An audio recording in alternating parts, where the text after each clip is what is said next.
Hey everybody, welcome back to The Gold Mine. We are very excited. We got Corey rejoining us for I don't even know how many times you've been on, Corey, but it's been a lot. And we got a newcomer, Craig. It's gonna be a great conversation. I got lots of video and some questions lined up. But before we get into anything, remember, like the show, subscribe to the channel, hit the notification bell, do all that good stuff. Get your emails in the morning whenever we go live, which is of course on Wednesdays at noon Mountain. But I digress. So let's get some intros done real quick, and then we will dive into the conversation. Craig, I'm going to hit you up first. Give me 10, 15 seconds. Who are you? Where you come from? All that good stuff. And then we'll jump into the towards Corey. Thanks very much. Great to be here. My name is Craig Ainsworth. I'm from North London. I'm a veteran Royal Marine. I was an elite bodyguard. I worked for Interpol as an associate, a little bit of surveillance across Europe. And then I got into film security with Sony, Netflix, and Warner Brothers. And now I coach. I've just released my biography, The Discombobulated Alpha. And I'm bouncing around podcasts, talking to awesome people like yourselves. Wicked. Going to be a good one. Corey, how about yourself? Give us a quick little blurb. Father of two, police officer for the last 18 years with the Royal Canadian Mounted Police and frontline policing. Amateur podcaster with tens of listeners. So tens of listeners. I love it. That's fantastic. Shaun, how you doing out there? That was awesome. So we got questions right off the bat. I got somebody sent me in a question yesterday evening, and I liked it so much I told them that I was going to put it up first thing right away. So let's dive into it right off the bat. I'm going to throw this up here, and we will talk about it. He sent me this picture, and he stated, you could build a whole gold mine episode around this image. Question: is there space for good enough? Or must we pursue excellence in all things, big and small, intuitively seeking perfection in all things being untenable? How then best to chase excellence in certain marquee areas and accepting adequate in others? What factors force you to shift those priorities over space and time, family, work, play, community, tribe, etc.? And I think that's a fantastic question because it has so much depth to it. There's a lot of different pieces to it. So let's start right off the bat. Craig, what are your first thoughts on this? I think it's a great question, isn't it? And you could honestly answer this in many different ways, and you could break it down, as you've said. I think the best way I'd explain this is for every step of our journey, we need to become the person capable of achieving that next step. So being good enough for one step is always something that we need to take appreciation of and recognition of. So if we reach a certain level, but that helps us create that path and that pattern and create a plan towards achieving like greater things. So I think we need to have gratitude and recognize when we're achieving different levels and take the lessons as well as the losses as we move along towards excellence. But unfortunately, there's always that room for improvement, isn't there? None of us are perfect. So we just need to keep applying those lessons each and every time to build up until we achieve the best version of ourselves. Absolutely. Corey, what are your thoughts? I want to pay attention to one particular thing in there, and it's seeking perfection in all things is unattainable. I don't think seeking perfection is unattainable. I think achieving perfection is unattainable. And I think that the seeking is what makes us better. The idea that perfection is not an end, but perfection is just the next hill, right? So even though you don't reach the next hill because there's always a next hill, you still continue seeking it. That is what makes the difference. That is what makes it not a failure, is because you're still moving, you're still going, you're still achieving. I think that is, to seek is still fully attainable. To achieve it is something different. Absolutely. Shaun, what are you thinking? So what I was doing was looking at the imagery there, and of course there's a blank space, or this is empty. And then there's a space that has 4 random shots thrown at it, 1 off the target, 3 on the target. And of course, what we're talking about right now, I believe, is you'll never hit the shot that you never take. And so I think that the image on the right, there's all kinds of space there. But the image on the left, there's still lots of space there. It's just that some of it is getting filled up. So as I see it, the relentless pursuit of excellence is mandatory. And along the way, some good enoughs will show up and start filling in that space. So I'd rather see someone pursue excellence that is perhaps never attainable, but at least they're filling in that space of good enough. And that is a heck of a lot better than an empty space. I really like that. And I think the question that I want to ask you guys based on this, because I think we're all saying the same thing and we're all pretty much in agreement that, seeking perfection is one thing, attaining it is different. The question that really clicked in my head on this is what factors force you to shift your priorities over space and time? And I think this is something that a lot of people struggle with. I know I struggled with it for a long time, still do, is knowing how much effort to put in on any one given task at any one time.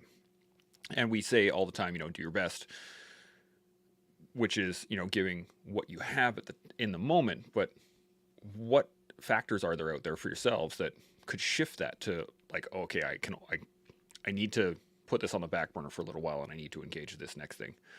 How do you guys play that? Craig, what are you thinking? Oh, sorry, I had you muted there. Oh, no problem. There we go. So what I normally do is I normally break it down to my ultimate goal. So that, the one thing I want to achieve. So at the moment, my ultimate goal is we're working on our coaching company. We're building corporate workshop packages and retreats. And so when I shift to work on one sector of the business, what I try to actually do is just spend like 1 day a week, which I think is manageable for any project. I can manage other aspects of the business around it. Just spend that whole day on one item of progression that week. So it may be like one of our local locations, or is it marketing or whatever it may be. And I try to break it down to focus on that one thing. I think especially if you're an entrepreneur, if you're working in a business, or even if you're just a father and you're trying to balance work and social life and things like that, it's hard to break everything down and actually generate the time that you need for anything these days. So if you can actually just generate 1 day, whether it be a weekend or whatever it may be, to focus each week, I find you keep that consistency going. You can manage to break things down in your day-to-day life and achieve your journey towards that level that we all search for, which again is excellence.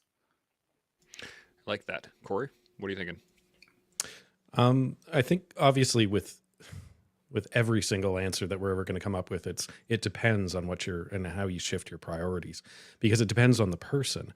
But I like Craig's thought process, where the idea in my mind is, if you don't have a specific goal, if it's not something that's being spurred by motivation over, say, daily discipline, to re-examine things, especially if you feel like you're doing it well, because stress testing that and putting it through the ringer to have it come out on the other end, you're either going to figure out that you're doing it properly or you're doing it well, or that you can make adjustments. And if it's something especially that we've held onto for a very long time and never adjusted the way we do things, it's probably time for an update. It's probably time to put that dope back into it, right? The data on previous engagement, that to go back to the shots.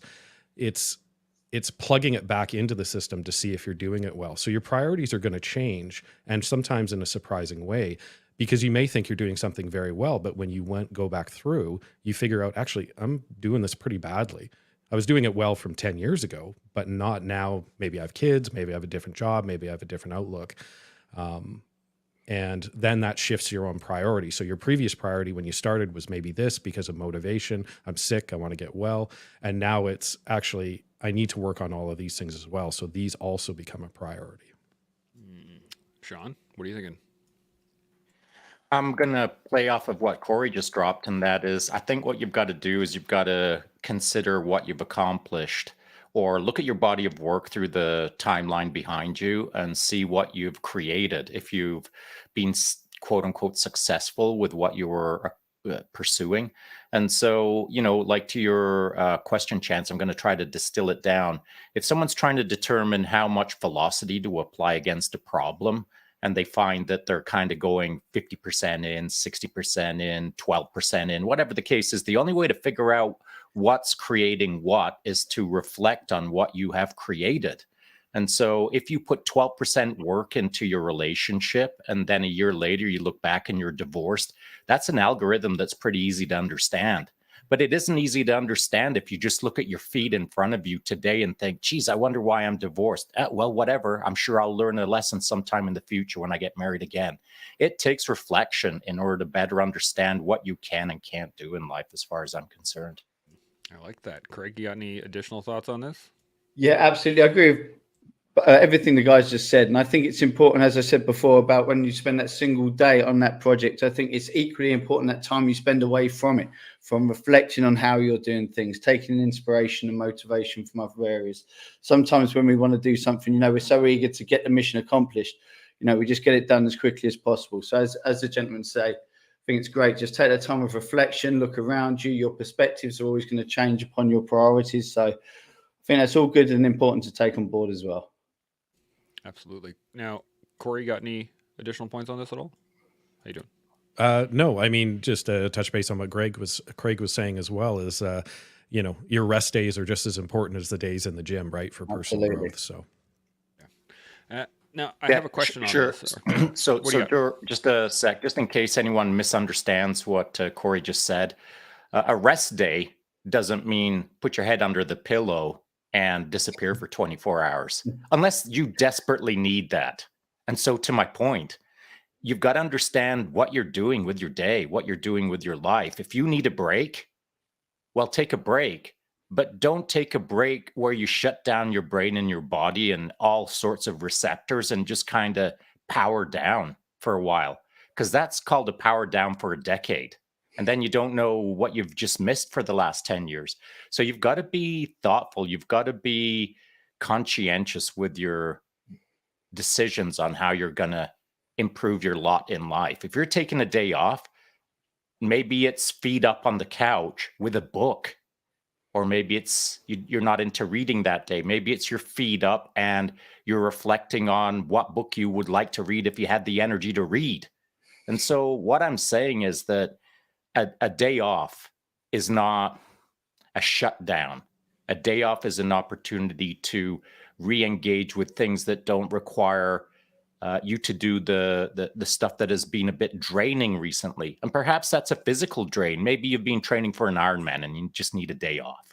Well, that day off doesn't mean you don't do anything. Or maybe you've just gone through a personal struggle where emotionally it's been quite taxing and you need a day off. That doesn't mean you stick your nose in Netflix and stop thinking.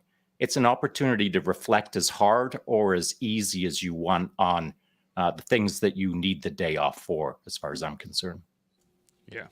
This is an interesting point, too, because I really like the idea of I like the idea of rest days and making sure that it's an important part of your building process. But I know that I made the mistake, and many people out there have made a mistake of making a rest day an off day, where it is a complete shutdown and you're just not doing anything that day. Which is and Chance, yeah. Sorry to interrupt you here. I also want to just delve a little bit onto what Shaun said there too about the rest day not being something that where you just go off.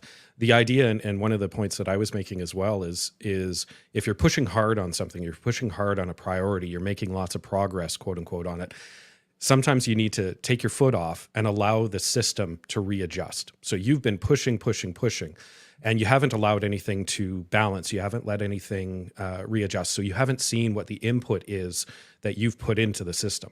So sometimes taking your foot off that one particular part of it to allow it to readjust and focusing on something else for a day or two will let you see what your work has done. Maybe you're moving in a really fast direction in the wrong way, but if you don't let it, the input come back to you, you're going to miss that. Absolutely. That brings up a really great analogy here, and that is driving on ice or gravel, and that you have to feather the gas pedal. You can't, if you were going around a corner in gravel or on ice or something like that, and you start to slide, the worst thing you can do is hit the brakes and try to stop. And that, because you're just going to fly off the edge of the road. But you have to let go of the gas just a little bit, try to keep traction, try to keep moving. And I wanted it's such a great analogy to this, in that if you are driving for that goal and you're driving hard, you're driving fast, slamming on the brakes for a day, it's not going to help you. Right? It's usually going to send you into a bit of a downward spiral. So I think Well, that's just a fantastic point. I want to play with your analogy if you don't mind, Yeah, let's hit because it could be quite an interesting conversation. So you're right, driving on ice can be dangerous, but I mean, 6 days a week, I'm on my mountain bike on ice. And I know how to take a corner. I know how to feather brakes. I know how to not use brakes and go around a corner at warp factor 3 and not wipe out, because I've had all the wipeouts. So it takes failures in order to have successes. And so when I'm riding my mountain bike yesterday, I mean, if anyone saw the video that I put up, there's some velocity in that ride. I had a guy who shot me a DM and said, bro, I was watching that and my palms were sweating. Because, I mean, like, if you know what's up, you know what's up. And that was no easy stroll in the park. And I'm going around corners, like, aggressively on ice. And I'm managing to keep the bike upright. But that's through a load of years of doing that. And so, to your point, Chance, you can push hard into a corner and you can wipe out, or you can see the corner coming up and you can start feathering the brakes before you hit the corner, or you can go through that corner, start feathering your brakes and realize that you've got to get off the brakes in order to save yourself, and hopefully things straighten out. And then when you come out of the corner, you've got to determine what just happened there. And what am I going to do in the next 3 seconds to adjust for this next corner? And so there's many things that we could play around with what you just said in respect to, taking a corner on gravel or ice. There's literally sports called drifting, where you drift through corners. I'm a freaking drifter, baby. Not a grifter, a drifter. And so, you can do something long enough that it becomes your jam, where that's what gets you up in the morning, where you want to drift through a corner on the edge and maybe not make it, but you get up, you dust yourself off, and you're heading for the next corner. Now, to my point, it can be dangerous if you're not paying attention to what's going on, because the allure for guys like us, perhaps, is riding that edge of, I don't want to call it danger, but that edge of excitement, that edge of engagement, that edge of, I really feel alive in this moment.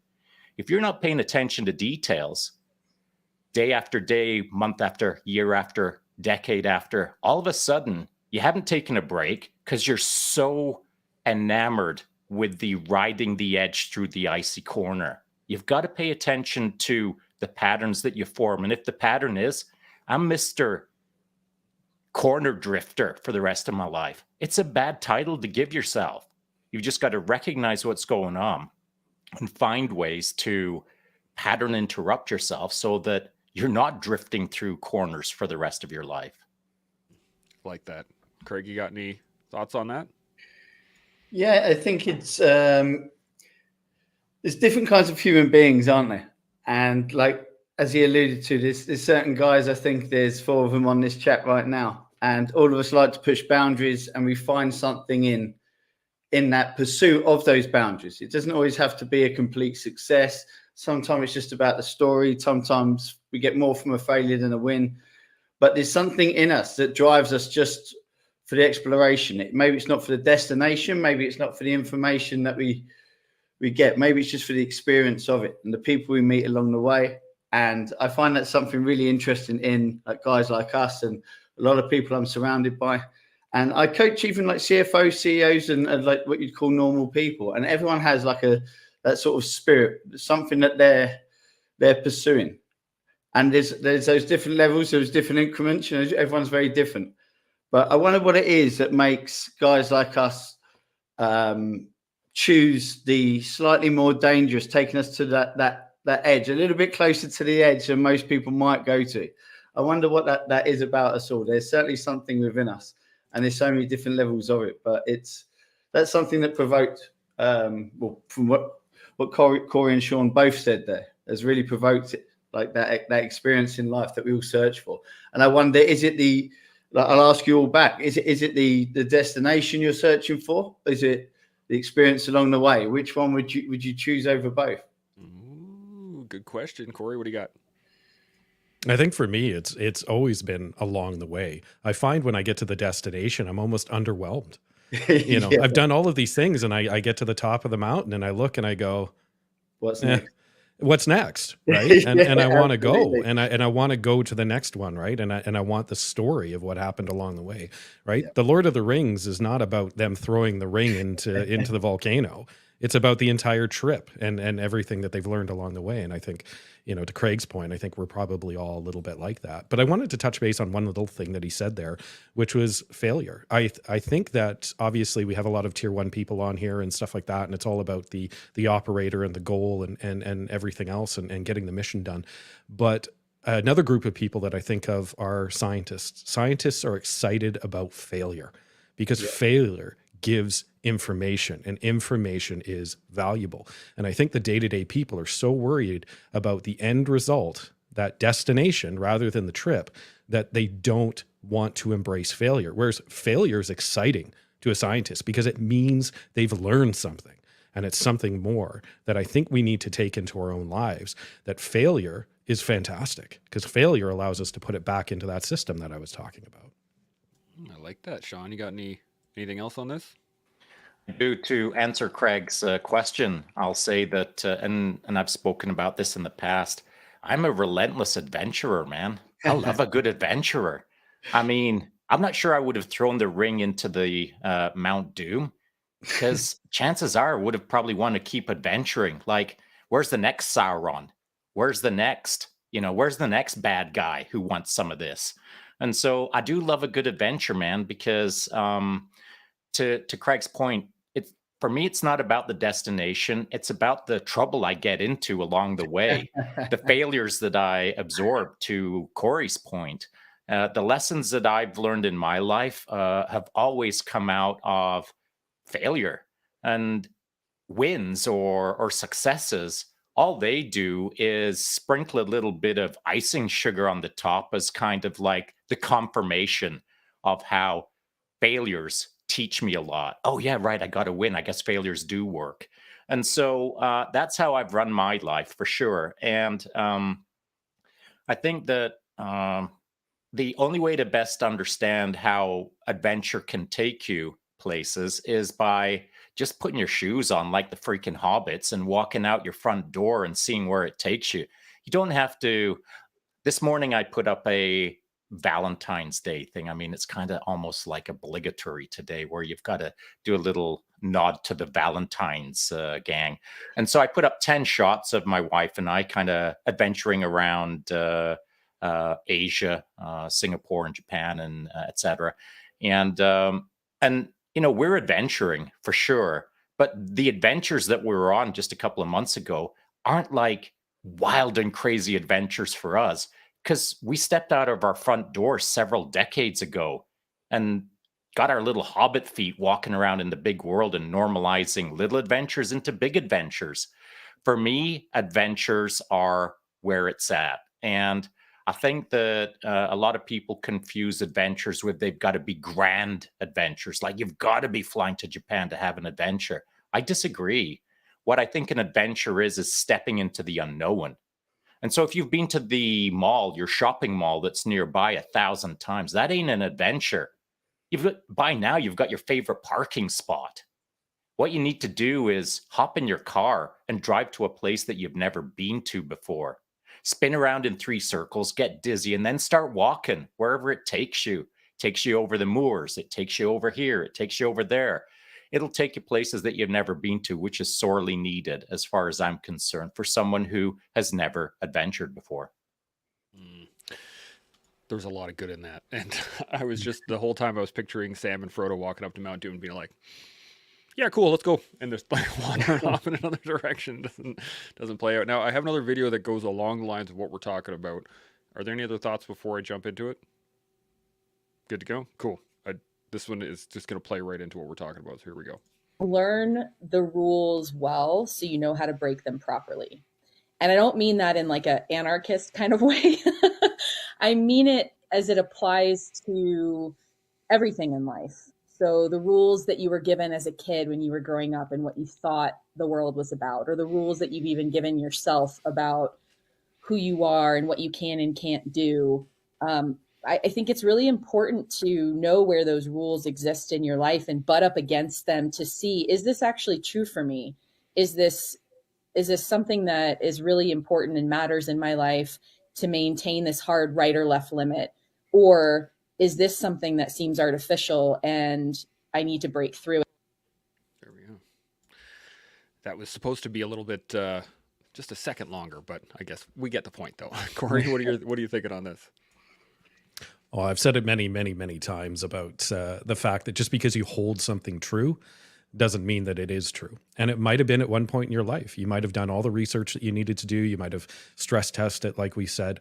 But just because you've held on to it for a long time doesn't mean that it should be a core value without reflection back, without that stress test back. Because here's the thing, if it's going to be something, if it's going to be a rule that you followed for a very long time, or a reason why you've defined yourself as being this, if you stress test it and it's still true, it'll still come out and you'll have that ability to go, yep, this is something that I do. But I'll tell you from personal experience, a lot of things that I've held true that were concrete pillars of my being, as it were, when I went back and examined why, sometimes it was just as simple as it was a family value. And not that family values are bad, but if I have no personal investment in it outside of the fact that people that I loved also thought this way, then that's not a very good way to live my life. Now, if I decide to adopt that, then I better have my own reasons for it. The rules are the rules, but they're only the rules if you make them the rules. I like that. Craig, what are you thinking?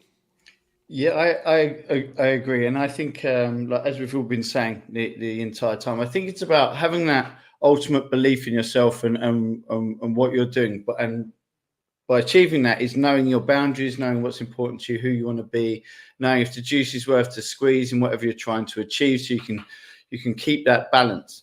And once you sort of have those boundaries and you understand what's required of you, you can harness your energy and focus it upon anything you're working on. But then that's easy to say, but we're all humans. We have the spectrum of life up and down, and life happens, right? So I just think it's about that consistency, like we're saying, and it's always important to, have the confidence to push boundaries and push yourself, and always sort of you check yourself as well, challenging what you're doing all the time, but in a supportive way, not sort of criticizing yourself or telling yourself you can't do it. Always believing you can, but always with that mindset of how do I become the person capable of this? There is a way. How do I do that? And always checking back on yourself and trying to surround yourself with people with that same sort of energy as well. If you're going to networking events and things like that with entrepreneurs, even if you're there with people who are completely different sectors of whatever business it may be, they have that energy about what they're doing. And sometimes it's about the way people think that you can be around. When I was bodyguarding, I had a lot of opportunity to be around some really huge business moguls, even some Middle Eastern royalty, some high level celebrities. And all of the grandeur and wealth is great, but when you spend, you're a fly on the wall. So you see these different mindsets, and everybody has something in common. And that's all the way down to your Royal Marine as well. It's just that belief that you can achieve something, and then being humble enough to actually look at yourself and change yourself to achieving whatever it may be. And, sometimes that means dragging yourself kicking and screaming, but there's a way to do it, whether you like it or not. I like it. Shaun, what are you thinking?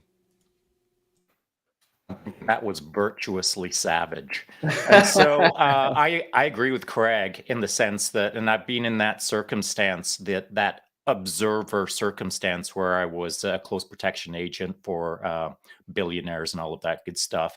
And here's the thing, to add to what Craig just said. They are people that either were handed opportunity on a silver platter from the day they were born and maintained the wealth, or didn't, or whatever, or they're a self-made person. Now, I'm interested in self-made persons where they've come from nothing and made something of themselves, or, dug themselves out of the trench, and now they're living in the mansion. And to me, it's not about the money. We were talking the other day about Alex Hormozy and how he's trying to, make $1 billion or whatever. And his shtick is, pursuing wealth and et cetera. That doesn't interest me at all. Wealth is not a yardstick that I measure life against anymore. It was when I left the teams. When I left Tier 1 counterterrorism, my jobs, the not my first career after the teams, but my second career was computer system engineering. And I started pursuing that. I started pursuing the dollar because it was a new avenue for me, that it was a new yardstick that I never had before. We weren't making very much money on the teams, but once I got out into the private sector and started teaching and being large and in charge in that IT industry, I started making bank, and it was appealing. And actually, I got lost in it for a little bit. I got lost in the allure of chasing the dollar. I treated it like last month I made this month I made that. I'm proceeding forward. This is good. I'm growing. I'm bigger, better, faster, stronger. But it was a bit of a distraction there for a couple of years where I just chased the dollar to not give myself a sense of self-worth, but just it was a new game for me, a new adventure that I targeted as, let's see how much money I can make. It was a fascination for a while, but I could see how it was starting to distort my sense of what was right and wrong.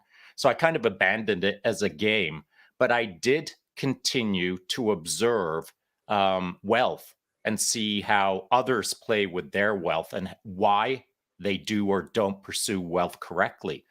So, Craig, I totally understand what you're saying there. But being exposed to wealthy individuals and seeing how they operate or how they think or how their lives run, it's not much different than, I'd say, regular person on the sidewalk. It's, in fact, sometimes their lives are not great, is what I will say.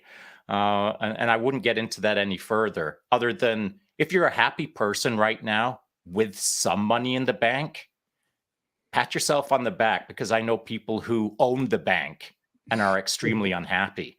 So further on to Corey's point and tying into what Craig just said, I think one way that you can improve your life is by entering into different silos.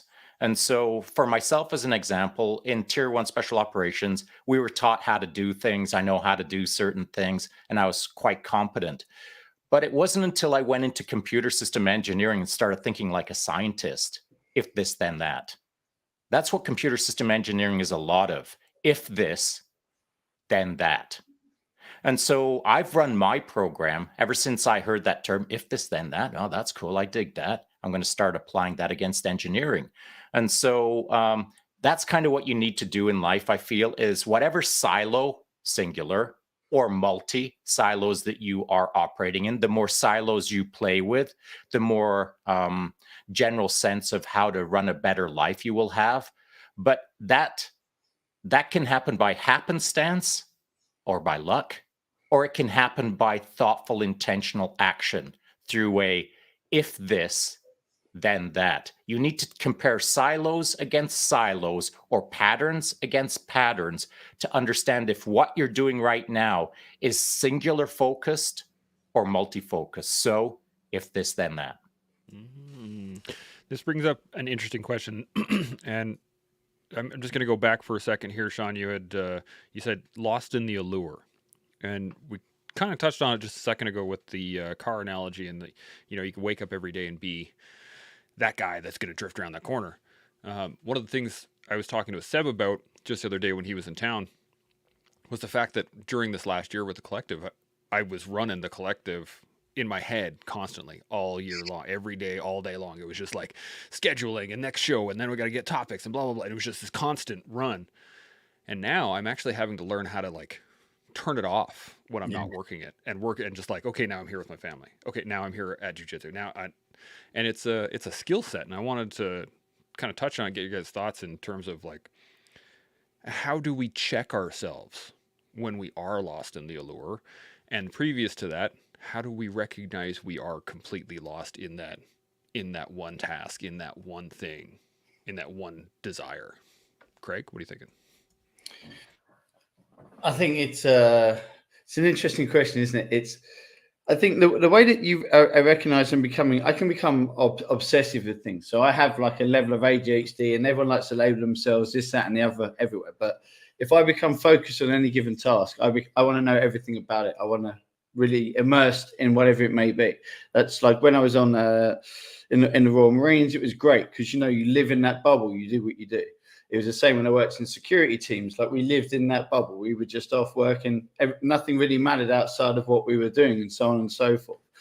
And then I realized when COVID came along that how good I was at blocking out everything around me when I needed to, and spending so much time with, like, civilians, and speaking to, like, all the people I hadn't caught up with in years. And I realized how I'd almost just sort of forgot that people existed, just where you're in those bubbles all the time. And that sort of sent me down a bit of a rabbit hole of sort of recognizing and how can I apply that, and how can I use it, and how maybe I need to change that for my personal relationships and stuff like that. And what I've managed to do is I didn't know how to have a day off. I didn't know how to relax. Like, a day off for me would be like, going out and doing something crazy with the lads for 20 miles over Dartmoor, taking the dogs, a few beers. And that's great. But there was never any time where I actually owned that day off, where I really focused on not thinking about all the stuff I'd been doing all week. And since COVID, I've always tried to have at least a Sunday afternoon at very minimum, with no phones, no technology, no screens, if possible, dogs walks with no phones. And I've just found by breaking it down and forcing myself to leave it alone, it shows me more of how I'm responding to things and how I'm using my energy and what I'm desperate to focus on. It gives you a bit of that clarity, because like I'm sure with all of you here, once you start a certain task, it's sort of like, okay, we're on this until it's done. Well, when you're applying all that to the civilian world, civilians don't really work that way, and most people's schedules don't work that way. You can't just pick it up and, right, we're going to work every single day. What shift are you on? 24 hours a day, 7 days a week. It just doesn't work that way. So you have to break it down differently.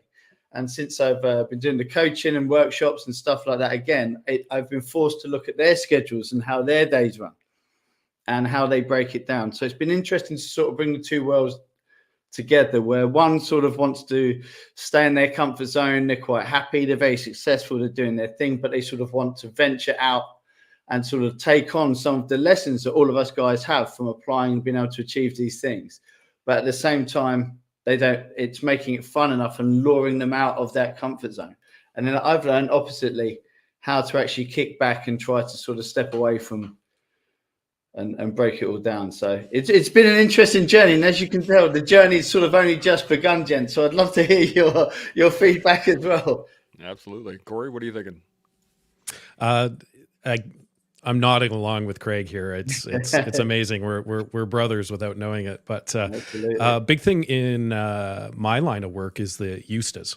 And you don't realize it until somebody points out to you when you say, oh, well, didn't you used to do this? And yeah, I used to do this, and I used to do this, and I used to do this, because we're so, the allure is there of whatever we're supposed to be doing, we're supposed to be pursuing, at 100%. And I realize it's been years since I used to do this. And it wasn't until, as Craig said, COVID rolled around and everybody started having hobbies again. And they realized, oh, I haven't read anything. I'm gonna do sourdough. I'm gonna learn a new language. I'm gonna do all of these things. And the funny thing is they didn't have more time. They just decided to focus on that, and they decided to look at that, and they decided to take the Eustas as possibles, right? Things that they always used to do, things that they were interested in, and they almost felt like they gave themselves permission to explore that, because they were like, well, I can't do this, so I'm going to give myself permission to have a day off. And it happened to be more than one day off, but they were going to allow themselves to do that. They were going to allow themselves to pursue whatever this is, whether or not they were good at it or bad at it, because all of a sudden they felt like they had the time. They felt like they had the energy to look at it. They took the foot off the gas of whatever it was that was occupying their shiny thing. And I think that we also need to understand too that new things are exciting. Shiny things are exciting because they don't come with the problems that your current things have. And you often, when you get into a new thing, you want to learn everything about it. So knowledge comes very, very quickly. It seems like a lot of bang for your buck when you're doing something that's new compared to something that's old, because the knowledge doesn't come that quick. So you're like, all I'm getting is knowledge. It's exciting. This is fantastic. A new relationship, a new job, a new hobby. It's great until the grind starts coming and that discipline kicks in, where you have to start learning more and more. And it's harder to just pick up nuggets that come along the way. But yeah, back to my point, the Eustas, the Eustace that just disappear on you and you don't even realize it. Initially, when you said that, I thought you were Eustace was like some sort of police terminology, and I was like, "What does Eustace mean?" But I get you now, Sean. What are you thinking? I think that both fellas are correct. And, to Craig's point, whether he's got some sort of ADHD or OCD or any other acronym, I suppose is unimportant to Craig and I, as long as he's using it to his advantage, to his benefit. We've talked about it in the past that I probably have a little of this and a little of that, and then a little of the other thing. But you know what? That's what helped me achieve the things that I've achieved. Now, if I hadn't have achieved anything in my life, it would have been a result of letting those this, that, and the other thing not control me, but it would have been a case of kind of just letting life occur. And I'm just not into letting life occur. What I am into is shaping life, shaping my life, shaping my existence, shaping my universe, my reality, as it were. And so, I don't care how many acronyms get attached to my mental capacity or my emotional ability. All of the acronyms in the world, give them to me. That's cool. I'll learn how to use them as a lever or as a tool or as a scalpel. I think that the moment that someone gets handed some acronyms, it's pretty easy to do the if this, then that. If someone just told me I've got OCD, that means that I can't do ... Whereas I look at it as, oh, I've got that. I'm going to use it to do this. And so I like to use I believe them to be special skills or special talents or special attributes, to be honest.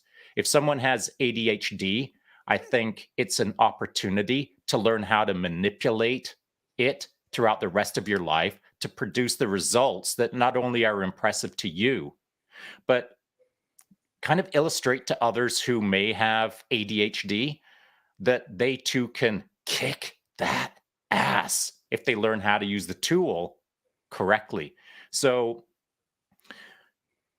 ADHD or OCD or any other acronym, I think whatever you've got, what you got to do every once in a while is pattern interrupt yourself. You've just got to either shut down that grid of whatever your grid is, your normal existence, your day to day. You got to shut that down for a few minutes and kind of reflect on who you are and what you're accomplishing and what you want to accomplish. Otherwise, your life will disappear. You'll just work and do and think and die.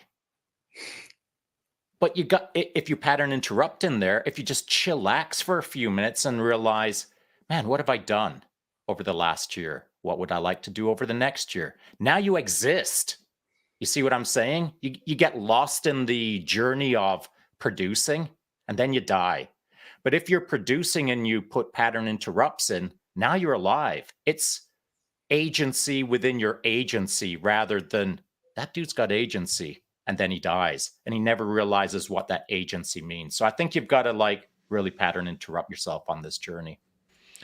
Yeah, I agree with you, and I think this brings up an interesting thought in the back of my head. I don't know if you guys played Dungeons and Dragons. I know Sean, you haven't, but for anybody that has, there's a thing called a trait when you make your character, and you can actually integrate these traits into the game itself. Excuse me. So there are, some of them are fun, where your backstory says that you're a previous soldier and so on and so forth, and within the game they'll bring that in and be like, oh, well, this random dude walks up to you in the bar and starts talking to you, and you can engage in that immediately in that little kind of side quest. But some of the traits can be initially thought of as negative, right? But they add flavor to the game. They add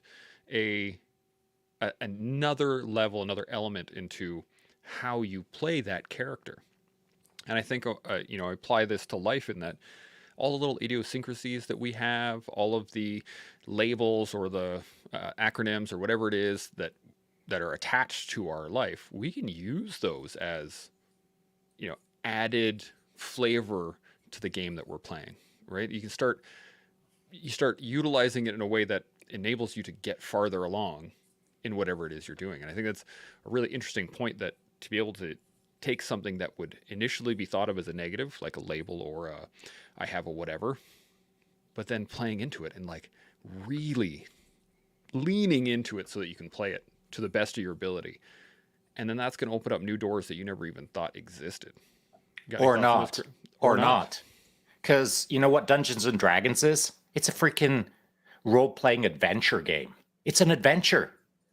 Like if everyone sits down at the D&D table, whatever that looks like, and you've all got your favorite dice and you're like, you know, you're the wizard or whatever, and you're just hanging onto your dice, and everyone looks at each other and no one ever rolls, no one ever adventures. Well, guess what? Now you're a pretend wizard who thinks they've got attributes. But the only way to figure out what attributes you actually have and how to use them in life and whether they're positive or negative, and more importantly, how to interact with all the other role players at the table called life, is to go freaking kick ass. Get out in the game. Go slay dragons, or at the very least, go hunt dragons. Just walk out your door and spin around 3 times and start heading towards the mountains. See if that dragon is sitting on a pile of gold.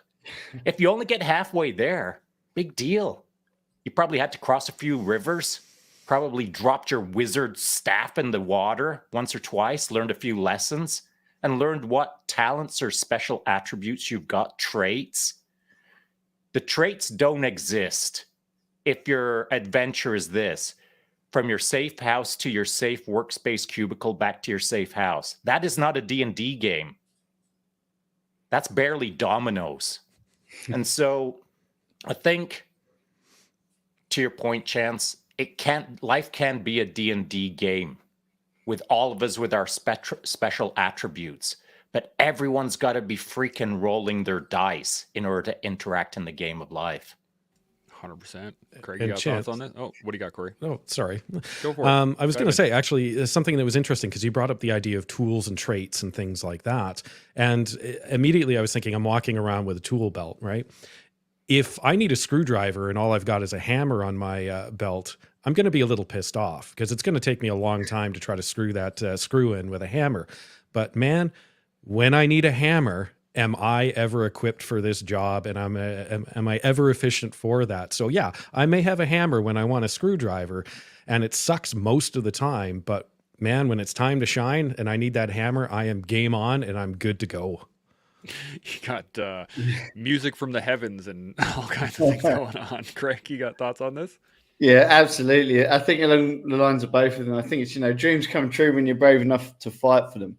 And when you're just, when you really look at yourself, and, we're all our biggest superhero and all our biggest villain. And we all get to choose what energy we put into each. And, whether our superhero is the hammer and the villain is the saw, whatever it may be. Sometimes we want things, and then it's really about what we need, what's good for us. We all know what's healthy for us: to work out, to drink water, eat the right foods. How many of us do that? Sometimes as humans, we always try to overcomplicate things, so we don't do what we really should be doing. We put it off for whatever excuse. We're all great at that. We can lie to ourselves. I think when we really start to move forward with things is when we're aware of that. And, when we're comfortable with what we're doing, and we stay focused on that, on just becoming that 1% every single day. So, you chill out. Some days you might just have the hammer and it might not be your day, but it's just having that same attitude and coming back positively in the next day. You need a hammer yet. And if you just keep going along and you stay true to yourself and true to your path, sooner or later, that packet of nails are going to be there and you're going to be any guy with a hammer. So I think no matter what you're doing in life, you just got to keep swinging. Absolutely. I was just gonna say there's lots of water in my coffee, right? So that covers something, right? But to your point, I've said this a number of times. You can use a wrench as a hammer if you need to. Like, it'll work, kind of. But a hammer works better, right? So if you can find the right tools for the right job, or if you can apply yourself to the right position that works for you, then that's going to be a benefit for sure.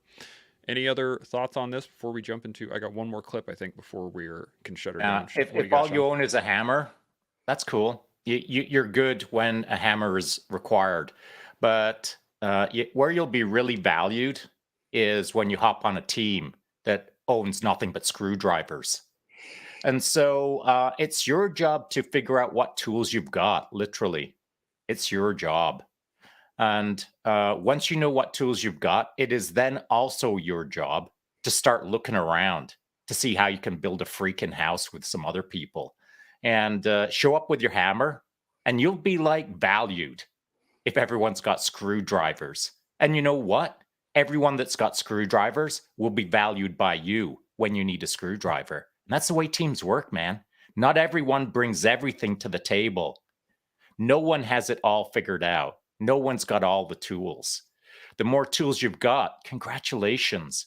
But you're missing a tool in your tool belt for sure. And that's why you hook up with teams that have the tools that you don't have, so that the team can go do that thing. There's also the point here too, is that you can go buy a screwdriver. And what I mean is that, is that we have the ability, and there are people out in the world that are specifically there to teach you how to do new things, right? They're called teachers, they're called coaches, they're called all these things, right? And I think that is something that we forget a lot of times, is that you walk around with your hammer your whole life, and like, I got a hammer, I'm ready to use it, let me know, without taking the time to go, oh man, maybe I should go to that jiu-jitsu studio and learn how to do jiu-jitsu, because then that's another tool. Or I'm gonna go to the hardware store and pick up a screwdriver, because then I can use that. And I think that's something that we lack not so much lack the ability, but we lack the forethought to engage in that constant learning cycle. I think maybe because it costs money, or maybe because it costs time. Do you think that has something to do with it, in the fact that there's a physical cost to those new skills, to learning that new thing, that prevents people from getting in? Craig, what do you think? I think maybe we're overwhelmed. When you're trying to learn something new, I think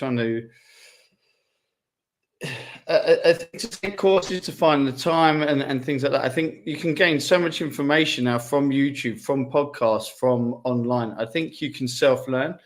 And I think sometimes it's better than doing a single course. I mean, if there's a specific course you're doing to become a certain thing, of course, do that course.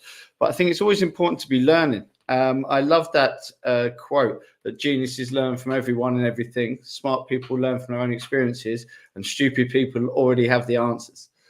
I love that. It just inspires tolerance and openness. And again, when we've worked in security, I've worked with, devout Muslims, devout Jews, celebrities, all these different kinds of people.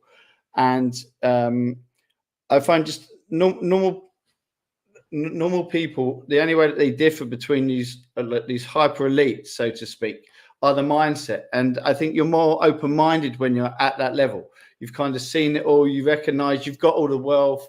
You realize wealth isn't exactly the answer, as we've alluded to. Fame isn't exactly the answer, as we've alluded to. It's about, the people around you. And I think money is an amplifier, isn't it? So you can often recognize those patterns and those things within the people around you, where everyone bands together like sheep in normal life, and that can be cozy. That's where the comfort zone is, isn't it? It's when we break away from the sheep and we become different or other, good or bad.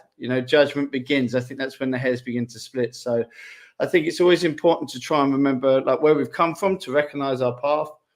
But when we're looking and being inspired by others, it's so easy to criticize people. People hate and they're envious. But all the people at the top once looked at someone else who was at the top as well. It's about learning from everyone, even if you don't like them. And I think you can learn more from your enemies than you can your friends. It's important to keep your eyes open and try and remove our emotions. We're a very emotional society these days. And if we can just take that step back, recognize where we're maybe reacting we're responding, rather than taking our time to react in the manner we want, and also giving other human beings that time as well to chill out and not judge them too much as well. I think we can learn so much from each other when we just sort of remove that barrier. Absolutely, I love that. Corey, got thoughts on this? Yeah, absolutely.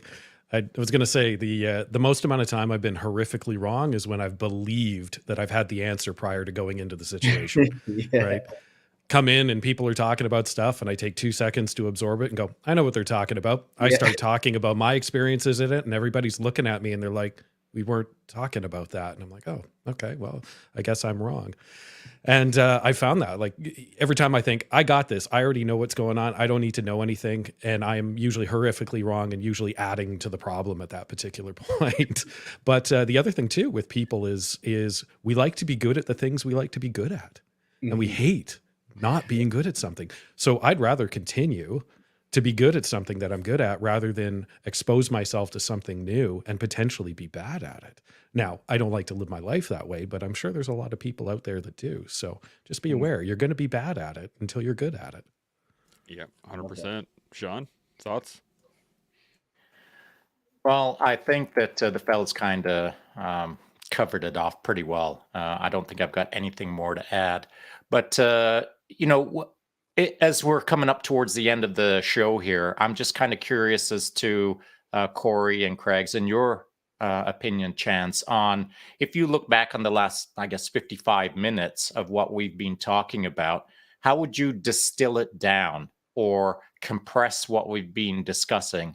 What takeaway distilled point for you was the most impactful in what we've been talking about so far? And do you have any sort of actionable item that you'd like to add to it that someone can take away and do something with? So again, distill down the conversation.